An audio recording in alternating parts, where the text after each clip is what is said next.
və gəldim dünəndən deməsin söhbətinə. Baxın, yeni məsləhətçinin və yaxud yəni həvəslənən məsləhətçi, iş görməyə qərara gələn məsləhətçi üçün gözünün qabağında ancaq bax bu getdiyi yol və onu uğura aparan balaca və yaxud iri addımlardır. Doğrudan da kimisi xırda addım yeriyir, kimisi isə ayağını iri atır. Hərənin bir tempi var.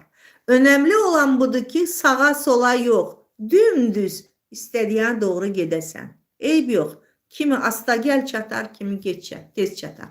Amma o zaman sağa sola baxmayasan ki, sən bunu dərk elədin və başa düşürsən ki, sən indi durub tanışlara deyəndə, tanış sənin ağzından vuranda ki, Zoruflim, Nikolayda qalıb, sən nə danışırsın? Bütün Azərbaycan Zoruflimdədir. Qabaqdan yazılanlar qazanır. Sonra gedib ilişmirsən.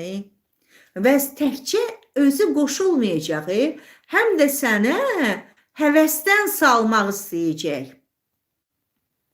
Əgər bayaq dediyim şey səndə üstündürsə, istəyin möhkəmdirsə, sən bu biznesdə imkanları dərk eləmisənsə, savadlı şəkildə bu biznesin mahiyyətini dərk elədinsə, qoşulmadı o dünəndən qoşulmasın. Sən yolu davam eləyəsən.